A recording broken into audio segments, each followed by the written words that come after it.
I'm sitting by the Whooper River in Leverkusen. Let's go fishing. Oh, I can't? I gotta take a test? All right, let's go fishing after we take this test.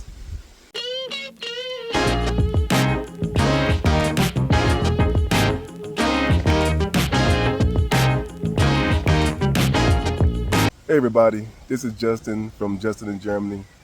I'm making a video all about fishing in Germany versus in America and what I'm going to do to make sure that I'm able to.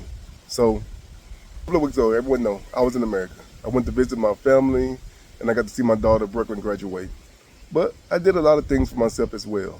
And one thing that I did was go kayaking on the Buffalo River and fishing. I had such a great time fishing. I loved every minute of it. But I started to realize this whole time I've been living in Germany, I have never been fishing in Germany. I went fishing one time in Denmark, but I've never been fishing in Germany. Yet I live so close to the Whooper River. I live so close to the Rhine River, and there's so many bodies of water. And I'm wondering, why do I wait till I go back to America to do something that I love when I can do it here? So, with that being said, I have decided to take the German test to get my fishing license. Now, in America, I never had to. So that's what my video is going to be about. The differences in America and versus Germany when it comes to taking my test. I love the library, and I want to make a video about the ways I have been using the library recently to just save money and to learn a lot. Even though I'm a librarian, I never really got into using the resources as well as I should have been, and now I am, and I'm taking full advantage of it. So anyway, I checked this book out from the library. It's called Fisher Proofing, so the Fisherman's Test. And I've been reading it and studying it, trying very, very hard to get my fisher's license because I know I will have a lot of fun. But there's some things I realized that make a big difference as far as fishing in Arkansas, where it seemed like there are really little to no rules versus fishing in Germany. And these rules are surprising. At the same time, I understand why it's important for me to read this book and to take the test. So I want to break down every aspect that this book has taught me, as well as some things I've been reading about online, and I'm going to cover as much as possible, and add some really funny stories in the meantime. So getting my fishing license in America is very simple. I can go to any tackle fishing shop, Walmart. I can even do it online through Arkansas Game and Fishing. And I have to pay, I believe, about 15 bucks for a yearly license if I'm a resident. Of course, if you're out of state, then it costs more. And each state has its own rules. I find it very funny how California does it. You have to pay for a annual license, but instead of paying for, like, if I buy it on March 1st, in Arkansas, if I buy it on March 1st, it will last until the end of April, for 365 days. But in California, the year begins January 1st. So if I buy it on January 1st, it lasts until December 31st. If I buy it on, let's say in April, it still ends December 31st. And it's more expensive to buy it in California. Of course, California has a lot more rules and regulations about how to keep the water safe and stuff. And once I get my fishing license in Arkansas, I can basically fish anywhere I want. There are some private areas, but all the lakes and rivers are free. And normally I know some people where I can go fishing on their ponds. In Germany, even after I take the exam, I still have to be very vigilant about where I can fish, when I can fish, and what I can fish for. Because they have what they call shun sites. These are the time periods in which I guess the fish are probably mating and laying their eggs, and they do not want you to catch those fish during the time. So they have so many different fishing seasons that I have to learn about in order to catch the fish. A lot of fish are just catch and release. There are a lot of fish that I cannot take. And in America, I can basically catch anything I want. There are some fish that are forbidden based on maybe the size. Like if I go to Lake Monticello, I cannot keep a fish of a certain size because they want them to grow and get bigger. I understand that. Um, in order to take the German test, I have to learn all about fishing. From describing the types of fish, I have to be able to identify the different fish that I catch, which I consider that's very important. I need to learn the environmental laws. I need to learn how to handle fish, such as if I catch one, I have to kill it immediately. Whereas in America, I don't have to do that. I can keep the fish alive. Um, I can explain it. Maybe I'm completely wrong, but I think the belief is that if we keep the fish alive, then the process of rigor, which meaning the time after they die, the animals normally get hard. And if you kill them immediately, then that's what happens. But if I keep it alive, I can keep it fresh. When I finally get home and kill it, clean it, and I probably either freeze it or cook it right then and there. And so it's just a different ideal of when is the proper time to kill the fish. The Germans, however, believe that no, you should kill it immediately so it doesn't suffer. Um, Man, when someone first told me, I was like, no, but it's like this or like this. No, it's just different rules. And I have to respect those rules. Even if I disagree with the rule, I have to respect it. Of course, when I read this book further and I get to that chapter, then they will break down and maybe I will come to their conclusion. But for now, I just have this system of way we do it in America. I wasn't necessarily taught that way, but it's just a way that we just, I think it's just common practice, cultural difference. Um, After, once again, I learned about the different type of fishing gear. I have to learn about, yeah, I think that's everything. The fishing gear, the different types of fish, how to handle fish, how to identify the fish, the rules and regulations everywhere. Um, yeah, and if I could understand all of those parts, I believe it's a 60 question multiple choice test outside of a practical, not a practical, but where I have to actually go and I think I have to identify the different parts of the tackle. If I pass all of that, I get my fishing license. Now, here's the kicker part that I really love. The fishing license is actually very cheap. I think I've read that here in the state of NRV, where I'm staying, it's only $8 for 1 year and like $25 for 5 years. So the fishing license is actually very, very cheap. I just have to pass the test before I can get to it, which I can take a class. I think it's about 150 bucks a lot of places. But I'm going to try to be a self-learner and do it by myself. I've downloaded multiple apps and I have this book. I'm hoping that will be enough. If not, then I will go and take the test.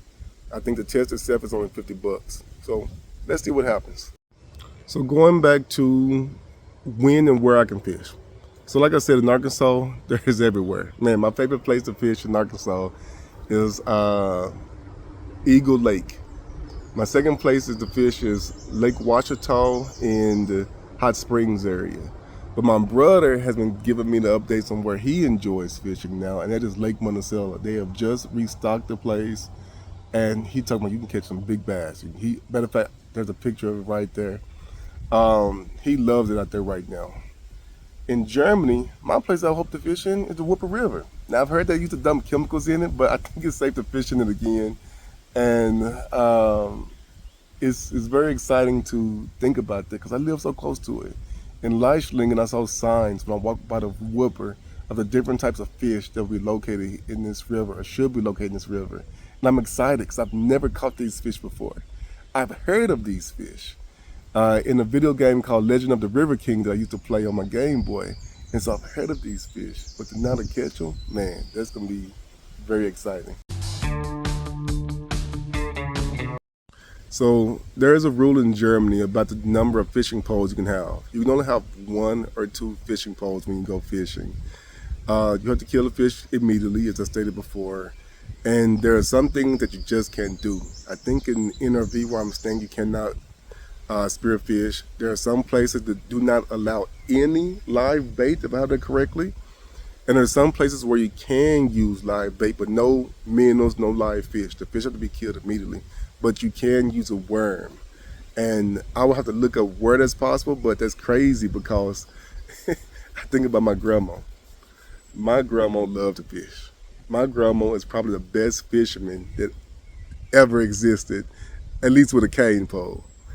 And And my grandma, she would always bring, I mean, I think anybody from America, from the South, probably seen this. You'll see these old people driving probably a long car of some sort, and they'll have about 10 cane poles hanging out the back as they drive down the road.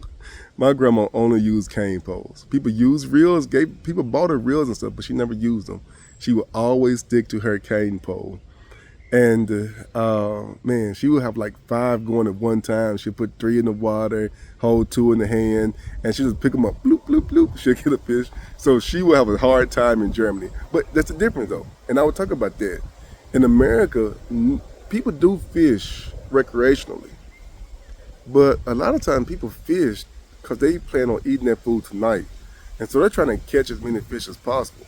So let's get back to what you can and can't do. So in Germany, I believe, even though I have not read it, it will be against the law if I went bow fishing. It will be against the law if I left trot lines out in the water. But in Arkansas, all of that stuff is allowed. Now, what is a trot line?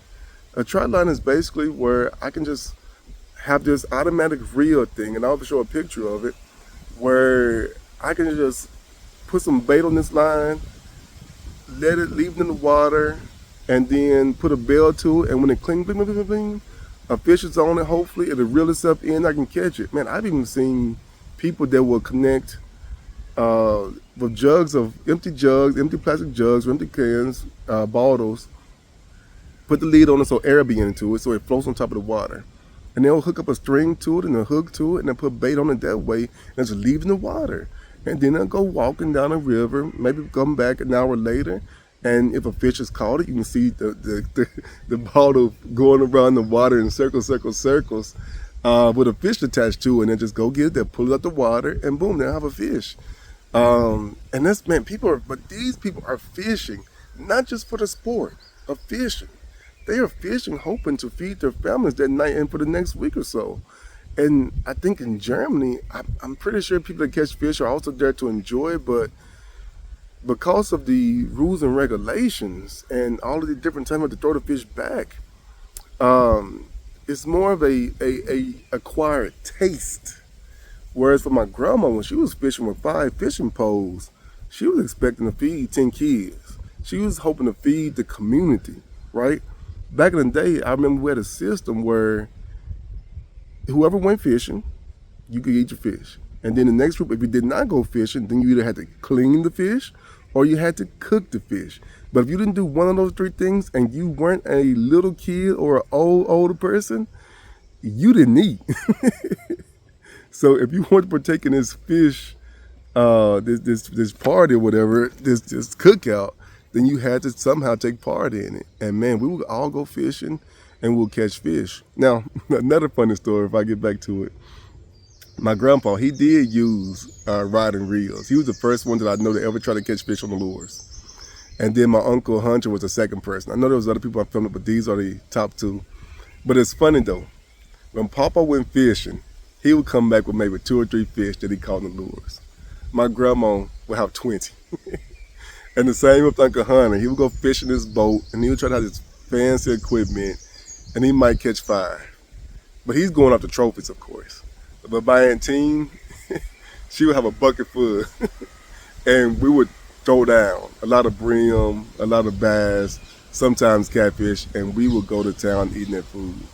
And so from those experiences, I thought, man, fish on a bank with a cane pole was the best way to fish. I could not imagine trying to fish in a boat or a kayak like my brother, and using lures. You had to use live bait. I think my team finally switched to a jig of some sort in the last few years, and she's learned how to fish with that and has been very confident with that. But before then, it was all live bait, and she was just catching them. I'm down for using. I'm at the point in my life now where no, I'm not fishing to eat. I'm fishing because I enjoy sitting by the river like I'm doing now. I enjoy relaxing close to the river. So I'm not fishing because I'm starving. And so I can adapt to the cultural changes. But my granny, she would have had a hard time converting. All right.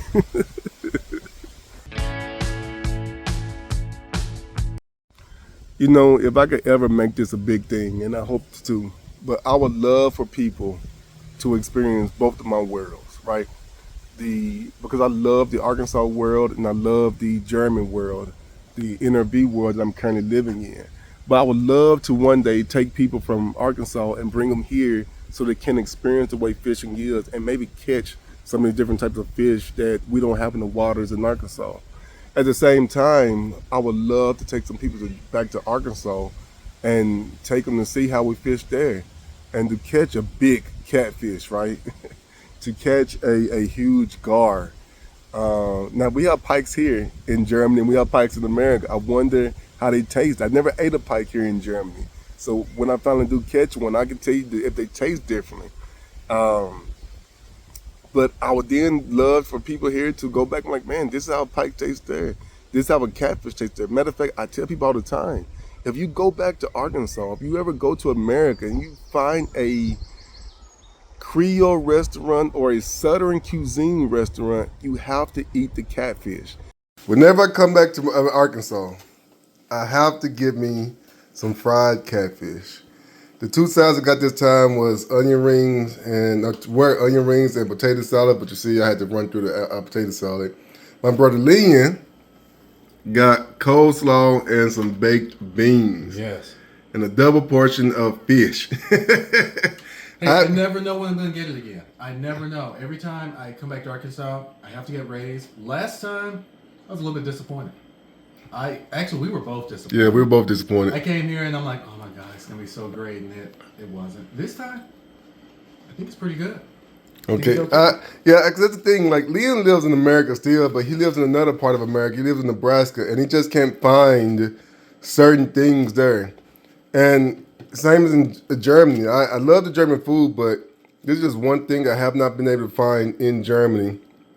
And even if I could, I'm pretty sure the seasoning is not the same. California. The way it fries is not going to be the same. And let's look at this. This has you hear that crunch? The spice is just right. Let me do another bite. California Eagle.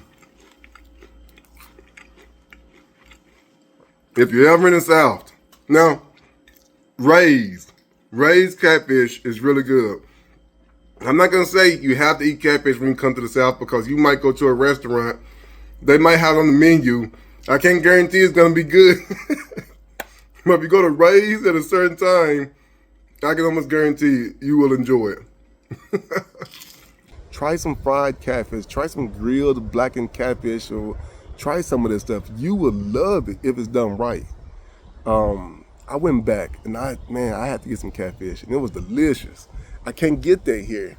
Even though I found out I can catch catfish or a version of catfish here, but they don't just sell it in the stores and they don't have it in the restaurants. And so, if I catch one here, I'll be able to tell you like, oh, this tastes good or it doesn't. I'll have to learn how to cook if I ever catch one, but that's my goal. But back to that, could you imagine me bringing some Germans to Arkansas or Louisiana or Mississippi, and I take them in the middle of the water and do a form of fishing called noodling, where you actually go into the water and stick your hands into a hole underwater, hoping to pull out a catfish? Could you imagine that? Now, I've never done that myself, and I probably never will, but I would love to have that extreme. And it's the same with hunting. There's hunters I know in Germany. I wonder if they ever tried to hunt in another country or in America. See, these are experiences. I'm not trying to say which one is better or worse. My goal is to just talk about the differences and to show that, man, you can love them both. You can love both cultures. You can love both styles. And that's what I'm hoping to portray here. But yeah, so one of my passions in America, I'm finally going to get my passion here in Germany. And hey, I will let you know how it turns out. I'm hoping I can take a test in the next few months. And so we'll see.